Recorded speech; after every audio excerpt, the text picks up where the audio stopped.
Billionaires in space, corporations influencing elections and lawmaking. What is this, 2020 the board game? No, silly. It's Solar 175 from Cogito Ergo Meeple. Solar 175 is a strategy game for 1 to 5 players with solo modes and an incredibly extensive legacy-style campaign with upwards of 100 hours of gameplay. If that's not enough for you, it also has all of your favorite elements: area control, worker placement, bag building, constructive legacy elements, and little spaceship minis. We've been around the block. We know that's what really sells a game. All of the things.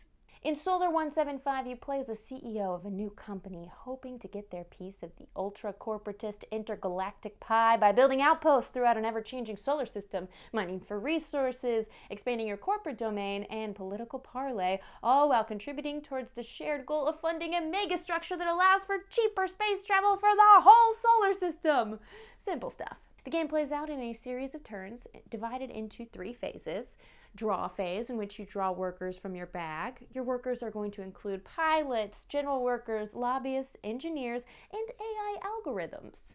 The assignment phase, in which you assign those workers to jobs on your player board or ship cards, specific to each individual worker's abilities. And finally, the action phase. This is the meat of the game. You can move, sending ships across space to mine resources and expand your business. You can build and assign outposts to increase your corporation's reach and productivity.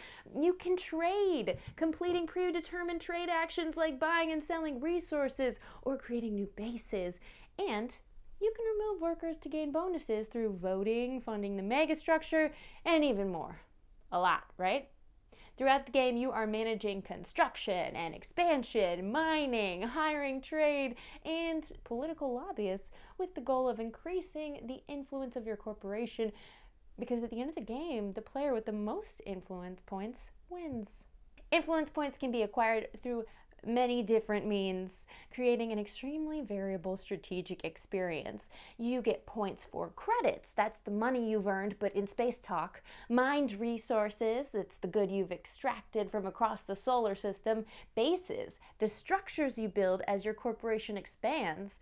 Mega structure funding, the investments you've made in interplanetary infrastructure. Presence, the expansion you've made into the solar system. And finally, the peacekeeping force, the military tokens you acquire throughout the game. But this is an interplanetary, manipulated, oligarchical economy we're talking about, so it can't be that straightforward. To mix it up, once a player builds the last of their 16 outposts and the endgame is initiated, election results are determined. Votes each player makes throughout the game are counted, and one of the 3 parties, Brave New Dawn, United Federalists, or Workers' Union Party, becomes the ruling party and give their own unique bonuses to scoring. Meaning, depending on who wins the election, your influence points are doubled for base building, megastructure funding, or peacekeeping force support. Now that sounds like a lot of game already, but I swear there is even more. 175 has a campaign mode that allows for a series of games to be played on end and scoring to track across them, much like a Pandemic Legacy or any number of other legacy campaign games. On top of unique legacy achievements and scoring bonuses, the Solar 175 campaign keeps the world fresh, as after each game, the winner chooses a location to which a unique legacy upgrade is added. But we won't spoil all those for now. That's the fun of legacy style play.